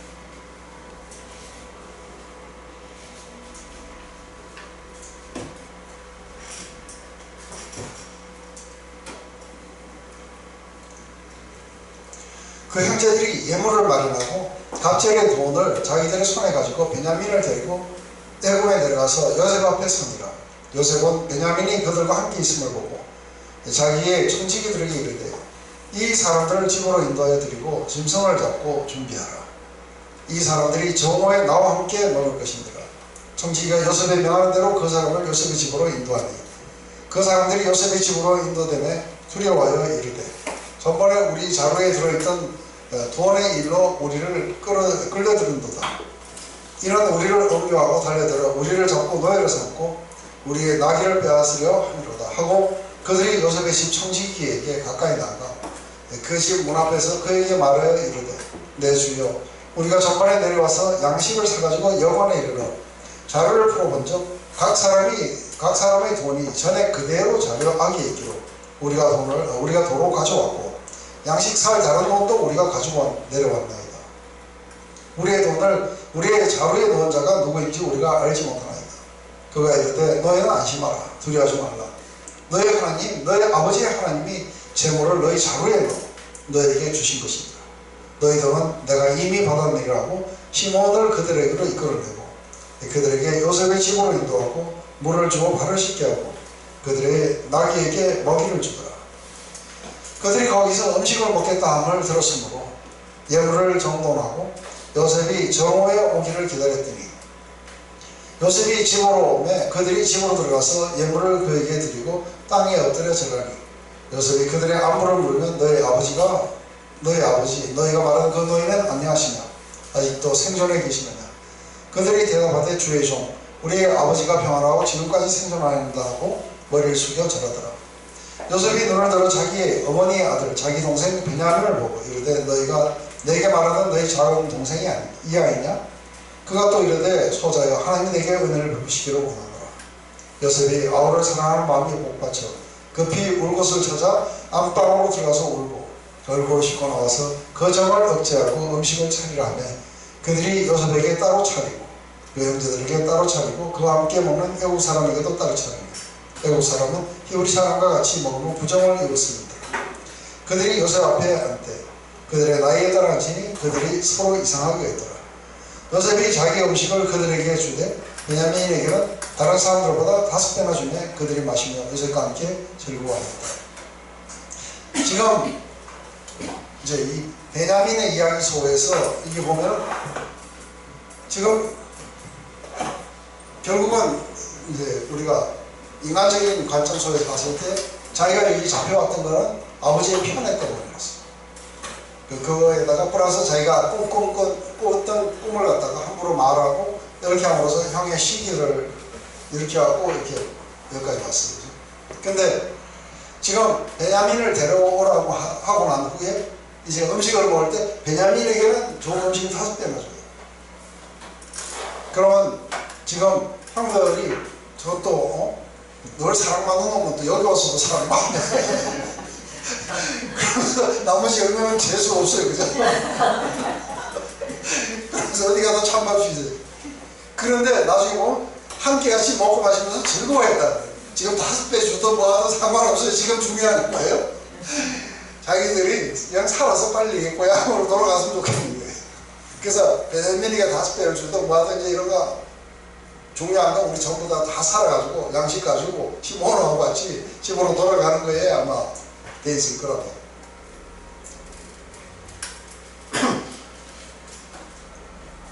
아까 보면은 이렇게 다말에게 자기 막내 아들을 주기를 꺼려했던 이 유다는 아버지에게 자기 자신을 내놓겠다고 그렇게 이야기를 해요. 여기에 이제 설득이 돼가지고 베냐민을 갖다가 이렇게 보내게 되겠죠. 또 야곱은 할 수 없이 전부를 구하기 위해서는 이 아들을 내놔야 되죠. 그래서 전체를 위해서 자신의 집착을 갖다가 이렇게 내려놓을 때까지 이렇게 가게 되고, 이러한 과정이 이 모든 것들을 통해 갖고 다시 일어나게 되는 거죠. 근데 이제 우리가 한번 이렇게 언약의 관계 안에 우리 주님과 언약의 관계 안에 전부 와 계신 거 맞아요? 우리 주님과 피의 언약 속에 와 계세요? 네. 그렇다면은 이게 지금 우리가 한 가지 알아야 되는 거냐면 이 언약은 그냥 언약만이 아닌 거예요. 그 언약을 믿는 자들에게 하나님은 약속하신 것을 이루세요. 그래서 언약적 사랑이 있어요. 언약적 사랑은 뭐냐면 헤세드라고 해요. 그래서 이 언약적 사랑은 한번 약속되어 있기 때문에 우리에 의해서 우리가 어떻게 하느냐에 따라서 사랑이 왔다 갔다 하지 않아요. 그 사랑을 끊을 수 있는 게 없는 거예요. 그래서 이걸 갖다가 이 언약적 사랑을 구약에서는 자주 인자라고 번역해요. 그래서 주의 인자는 끝이 없고, 하나님의 그 언약적 사랑. 근데 그 언약적 사랑 안에 있는 사람들은 하나님을 사랑하는 자, 그 뜻대로 부르심을 입은 모든 자들에게는 어떻게 하신다고요? 전부가 다 선으로 바꿔주실 거예요. 네, 그게 장래일이냐, 미래일이냐, 아니면 높음이냐, 기쁨이냐, 우리의 죄악이냐, 어리석음이냐, 상관없어요. 그죠? 이것은 전능하신 하나님에 의해서, 약속하신 하나님에 의해서 선으로 바꿔주시고, 그리고 그분의 목적을 따라서 그런 모든 것들이 전부 구속되어 가지고 우리를 영광으로 선으로 이끌어 주실 거예요. 그게 언약 안에 있는 사람들에게 이야기해요. 그래서 이 언약적 사랑이 우리 안에 있어야 되는데, 지금 우리는 이 사람들을 참 어떻게 생각해요? 그 언약적 사랑이 아니라 죄와 벌이라는 관점 속에서 이렇게 생각해요. 내가 이런 죄를 범했으니까 하나님이 이렇게 하시겠지, 또 이렇게 했으니까 이렇게 하셨지 하고, 이 관점 속에서 못 벗어나면 주술적 신앙에서 못 벗어나게 돼요. 이게 하나님의 이 언약적 사랑, 우리의 모든 것들을 초월하시는 하나님의 그런 사랑 계획, 그분의 영원하신 목적, 그 아래에 우리가 있다는 사실을 갖다가 인식하지 못한다면 결국은 이렇게밖에 못하는 거예요. 그래서 모든 사건들마다 집으로 끌어들이니까 지금 만찬이 준비되고 있는데, 이제는 드디어 우리가 이제 끌려가고 노예로 잡혀가고 그리고 다 빼앗기고 이제 그렇게 되는 거야. 결국은 계속해서 자기들이 뭔가 잘못된 것들을 지금 벌받는다고 자꾸 생각해요. 근데 막상 와가지고 제일 큰 형부터 차례차례 쫓아치니까 나이를 정확하게 알아맞춘 거예요. 그러니까 놀라는 거예요. 어떻게 나이를 알았지? 순서대로 잘 이렇게 앉지. 그러면서 아주 씻을 물도 주고, 그러면서 맛있는 것도 쫙 해갖고 먹으라 이러니까 어리둥절해요. 그죠? 그레이스. 자기는 인과응보, 죄와 벌이란 관점 속에 있다가 완전히 지금 이제 은혜를 받는 거죠. 그래서 이 은혜 속에 있는데 누가 좀 더 은혜 받았다고 시기를 지금 나올 필요가 없는 거예요. 그래서 베냐민이 5배를 받든 뭐하든 아무 관계없어요.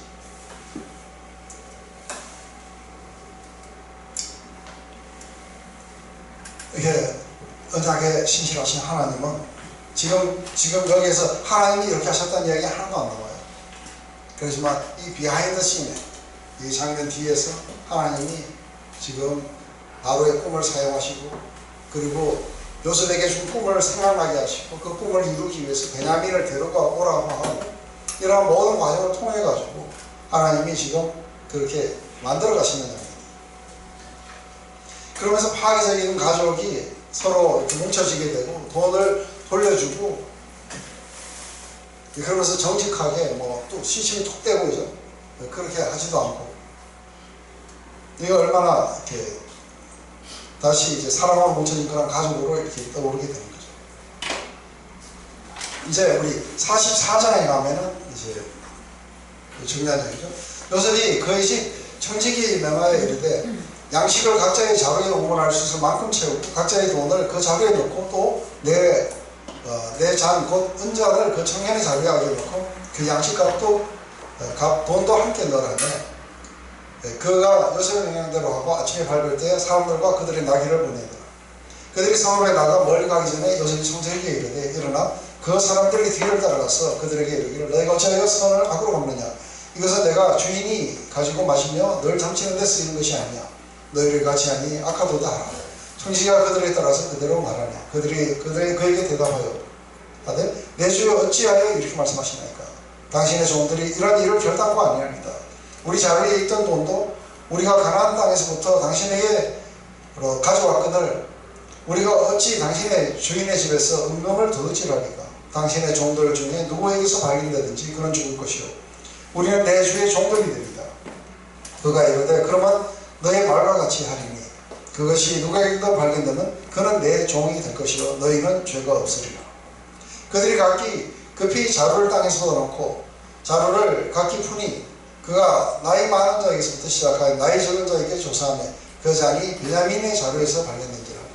그들이 옷을 찢고 각기 짐을 나귀에 싣고 성으로 돌아가니라. 유다와 그의 형제들이 요셉의 집에 이르니 요셉이 아직 그곳에 있는지라. 그의 앞에서 땅에 엎드리니 요셉이 그들에게 이르되 너희가 어찌하여 이런 일을 행하였느냐 나 같은 사람이 점을 잘 치는 줄을 너희가 알지 못하느냐. 유다가 말하되 우리가 내 주께 무슨 말을 하오리까 무슨 설명을 하오리까 우리가 어떻게 우리의 정직함을 나타내니까 하나님의 종들의 죄악을 찾아내셨으니 우리와 이 잔이 발견된 자가 다 내 주의 노예가 되겠나이다. 요셉이 이르되 내가 결코 그리하지 아니하리라. 잔이 그 손에서 발견된 자만 내 종이 되고 너희는 평안히 너희 아버지께 도로 올라갈 것입니다. 이 길어요. 그래서 유다가 그에게 가까이 일어났고 지금 이렇게 이야기하는 거예요. 그런데 이 이야기 속에서 어메이징한 이야기가 나와요. 그래서 까맣게 된 것뿐만 아니라 우리에게 아버지가 있으니 노인이요 또 그가 노년에 얻은 아들 청년이 있으니 그의 형은 죽고 그의 어머니가 남긴 것은 그뿐이므로 그의 아버지가 그를 사랑하니이다 하였더니 주께서 또 종들에게 이르시되 그를 내게로 데리고 내려와서 내가 그를 오게 하라 하시기로 우리가 내 주께 말씀드리기를 그 아이는 그의 아버지를 떠나지 못하니 떠나면 그의 아버지가 죽겠나이다. 주께서 또 주의 종들에게 말씀하시되 너의 막내 아우가 너희와 함께 내려오지 않으면 너희가 다시 내 얼굴을 보지 못하리라 하시기로 우리가 주의 종 우리 아버지께로 도로 올라가서 내 주의 말씀을 그에게 알리었나이다. 그 후에 우리 아버지가 다시 가서 곡물을 조금 사오라 하시기로 우리가 이르되 우리가 내려갈 수 없나이다.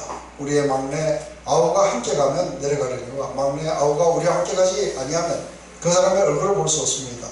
주의 종 우리 아버지가 우리에게 이르되 너희도 알거니와 내 아내가 내게 두 아들을 낳았으니 하나는 내게서 나갔으므로 내가 말하기를 틀림없이 지켜주겠다 하고 내가 지금까지 그를 보지 못하는 것을 너희가 이 아이도 내게서 데려가려니 만일 죄가 그의 몸에 미치면 나의 흰 머리를 슬퍼하며 서울로 내려가게 하리라 하니 아버지 생명과 아이의 생명이 서로 하나로 묶여 있거늘 이제 내가 주의 종 우리 아버지에게 돌아갈 때에 아이가 우리와 함께 가지 아니하면 아버지가 아이가 없음을 보고 죽으려니 이같이 되면 종들이 주의 종 우리 아버지가 흰머리로 슬퍼하며 성으로 내려가게 합니다.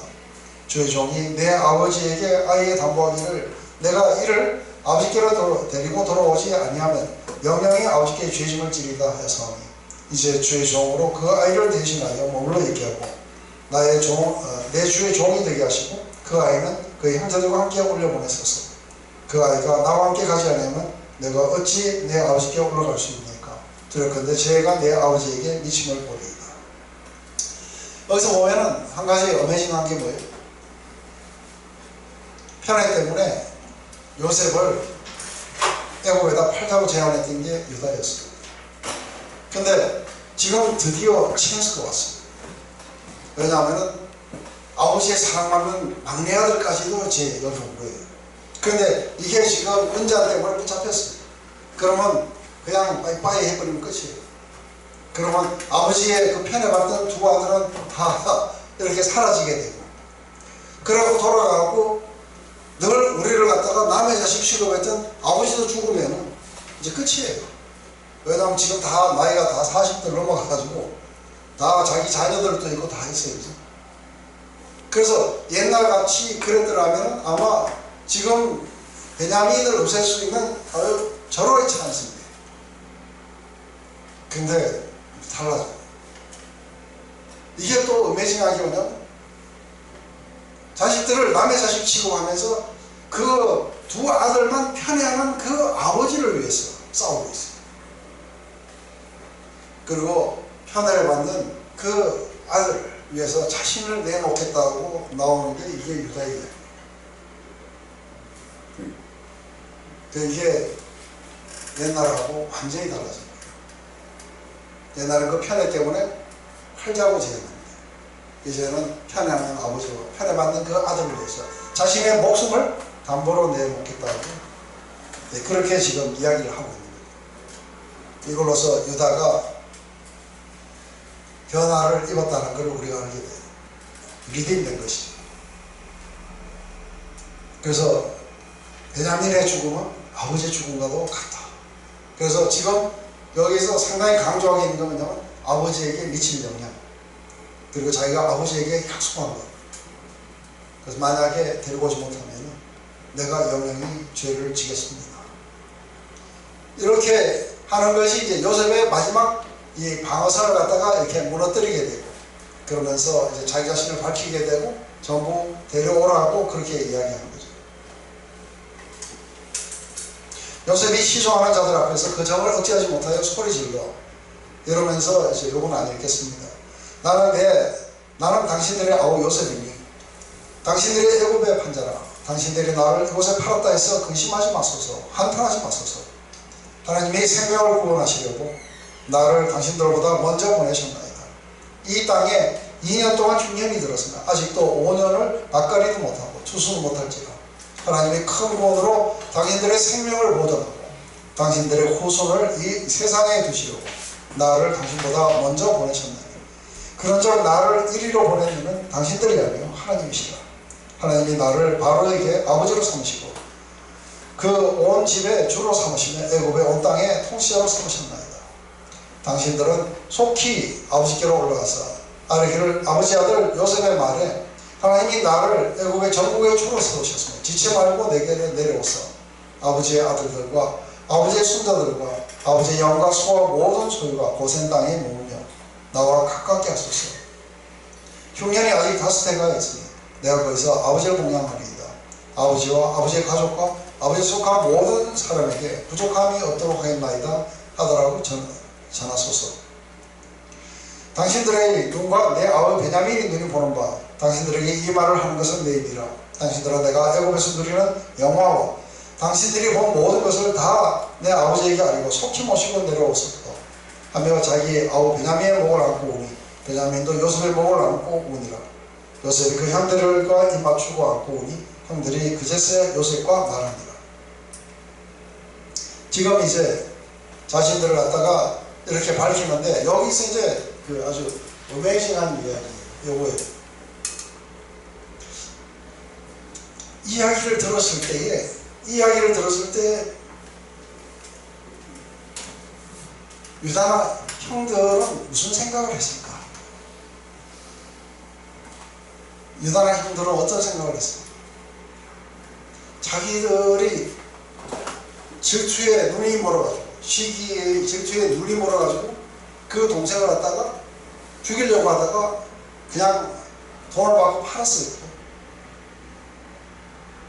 근데 자신들이 그렇게 죄값을 받아야 된다고 생각했는데 오늘 요셉의 이야기 속에서는 엄밀한 얘기예요. 아니, 그건 형들이 아니고 하나님이십니다. 그래서 바로 형들과 우리의 모든 식구들 그런 굶주림에서 구하시려고 나를 먼저 보내신 것이다.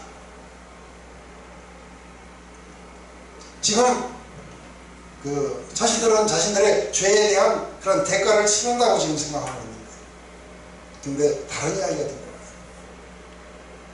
하늘의 어떤 퍼스펙티브가. 하나님은 우리 가족, 이 언약의 백성을 굶주림에서 구하시려고 나를 보내셨다. 근데 보내시는 방법이 좀 이상해서 그럽니다. 그래서 속히 아버지에게로 갔어. 내가 이렇게 건재하고 있다고 얘기를 하고 데리고 오셨어 했을 때, 그러니까 이런 과정을 통해서 이 형제들은 지금 뭐를 경험하는 거예요? 죄악을 했는데 은혜에 신실하신 하나님이 어메이징한 그레이스로, 이 헬스대로 자신들을 생각하셨다는 거예요. 자신들을 돌보고 계셨다. 그래서 자신들의 어떤 무가치함, 자신들의 죄악, 그 깊이, 그리고 하나님의 은혜의 그 높이, 이 두 개가 마주치면서 사실은 인간들은 변하게 돼요. 우리는 이러한 것들이 경험되어져 봐야 돼요. 근데 늘 지금까지는 인과응보로 그렇게 살아오다 보니까 이게 은혜가 그렇게 우리에게 경험되어 오지 않는 거예요. 근데 이 은혜의 경험은 함으로 우리를 갖다가 엄청난 변화로 우리를 갖다가 인도하게 될 거라고 믿을 수 없는 이야기예요. 야곱, 요셉은 형들의 그 이야기를 보면서 20년 더 훨씬 더 됐던 17살 때 자기가 꾸었던 그 꿈이 하나님께로부터 왔고, 그 꿈의 성취를 이루어지는 것을 보면서, 그러면서 하나님이 그 꿈을 주셨고, 하나님이 그 꿈을 이렇게 갖고 이루어 가시는 거야. 그래서 형들이 나를 팔고 막 이러는데 결국은 그게 형들이 아니었고 그게 바로 하나님이셨다. 이런 어떤 하나님의 은혜, 축복, 사랑, 이 관점 속에서 자기의 과거를 갖다가 재해석할 수 있다면 상처가 없어요. 그죠? 막 가면서 울부짖고 말이지. 그때 어떻게 아무것도 팔 수 있어? 하고 막 소리를 지르고 이런 게 아니라 다시 한번 다른 이 축복의 시각 속에 이 과거를 보는 거죠.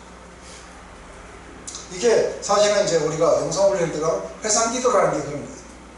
우리의 과거를 하나님의 축복의 시각 속에서 다시 재해석해서, 그래서 사실은 이것이 재해석이 되고 나면은 사실은 상처라는 게 있을 수가 없어요.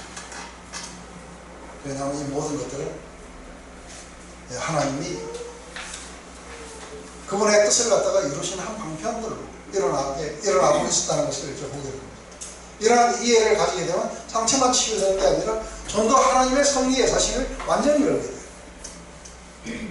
그리고 우리는 삶에 대해서 저항하기보다는 그 삶이 와서 하나님이 어디로 인도하시는지에 대해서 우리는 훨씬 더 궁금해하고 거기에 관심을 가질 거라고.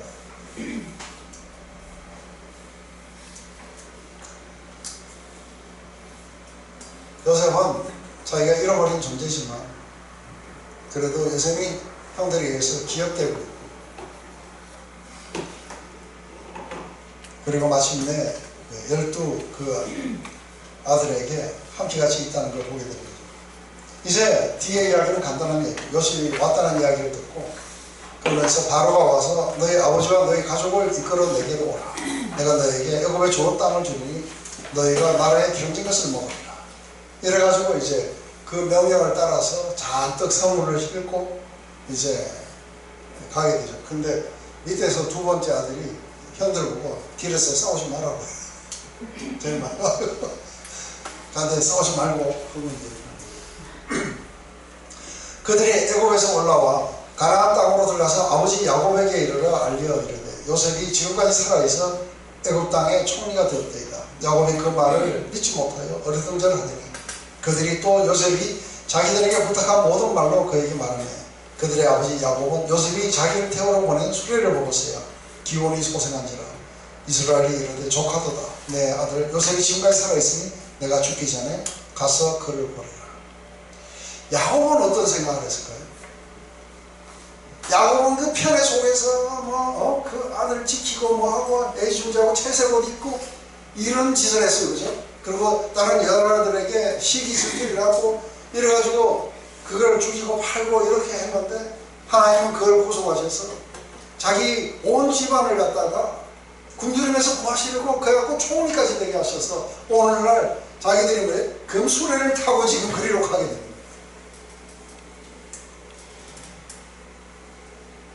이 과정을 통해서 야곱은 확실하게 마음속에 결정해야 돼요. 그죠? 하나님은 우리를 축복하시는 분이시다. 우리 하나님은 사랑이시다. 그리고 한번 언약하시면 베델에서 내게 언약하셨던 그 하나님은 그것을 그분이 이루시겠다. 그래서 믿음이 완성되어 가야 돼요. 이게 하나님이 우리 모두를 이끌어 가시는 장면입니다. 그렇지만 우리는 믿음이 적으면 어떻게 돼요? 내 것마다 우리가 다르게 생각하게 됩니다.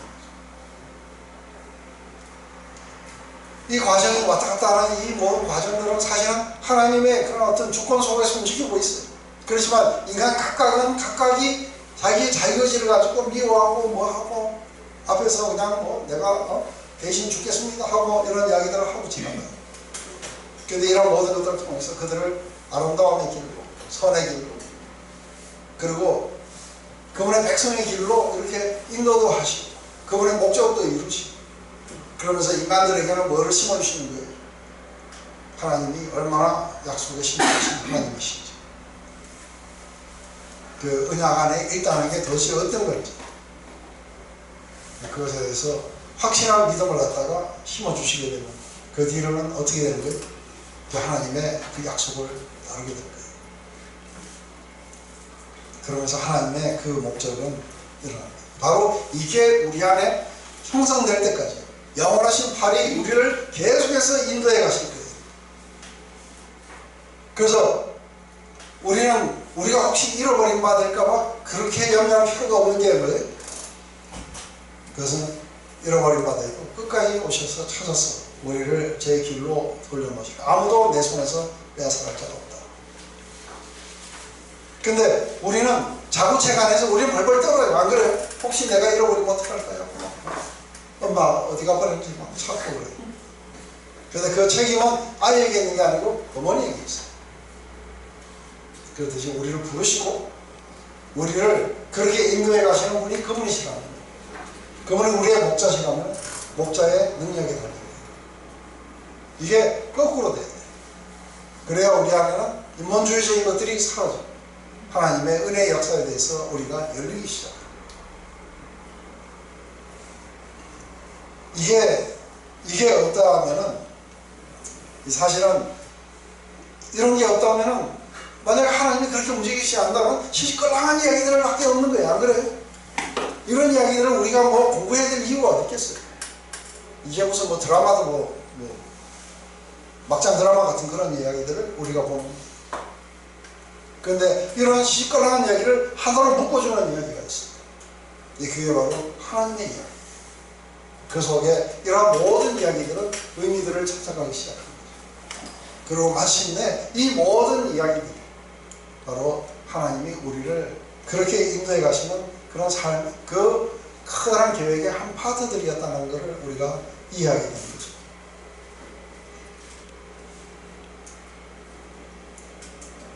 오늘 요셉과 유다는 예수님을 그렇게 포인트하는 것입니다. 그래서 이 두 사람을 통해서 나중에 오실 그 예수님이 어떤 분이 오실지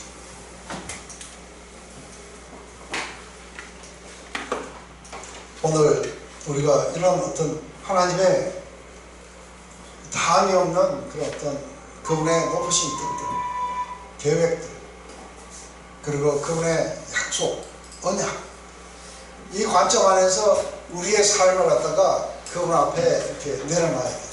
그래서 오늘 우리가 했던 이것을 갖다가 한번 마음 안에서 이렇게 리플렉션 하시면서 우리 시간을 좀 이렇게 한 5분 정도 이렇게 보낼게요. 한번 눈을 감으시고 이 이야기를 한번 그렇게 리플렉트 해보시기 바랍니다.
하나님, 우리는 일량 신실하지 못하지만 하나님은 약속의 말씀에 신실하셔서 우리가 알지도 못하는 그런 나라, 우리가 한 번도 경험하지 못한 그러한 놀라운 사랑과 은혜 가운데로 우리를 이끌어 가시는 것을 봅니다. 하나님, 우리는 조그마한 그러한 시각 속에서 우리의 일들을 보면 바로 이런 것 때문에 이런 일이 생기고 저런 것 때문에 저런 걸 생긴다는 그런 여배 친구들처럼 그 속에 빠져서 헤어나오지 못하는 것을 봅니다. 하나님, 다시 한번 우리의 이고가 만들어 놓은 작은 세계대로 벗어났어 높고 위대하신 하나님께서 움직여 가시는 그 넓은 세계를 우리로 하여금 보게 하시옵소서. 믿음으로 그 세계에 우리가 거할 수 있게 하시옵소서. 하나님은 사랑이시며 하나님의 인자는 끝이 없고 그 자비는 무궁하다. 바로 이러한 진리 가운데 또 내 주님과 맺은 그 언약 속에 있는 모든 자들, 우리가 그 나라 가기까지 우리를 지켜 보호하시며 우리를 계속해서 안전에 거하게 하신다는 그런 믿음 가운데 우리가 이 남은 삶을 살게 하시옵소서. 다시 한번 우리의 불신을 우리가 불신시키고 이제 온전한 믿음으로 나아갈 수 있도록 우리의 모든 어리석음들, 우리의 죄악들, 우리가 잘못된 모든 그런 상황들을 하나님 다시 한번 구속하셔서 당신을 경험할 수 있는 통로가 될 수 있도록 하나님 그렇게 축복해 주시옵소서. 예수님의 이름으로 기도드립니다.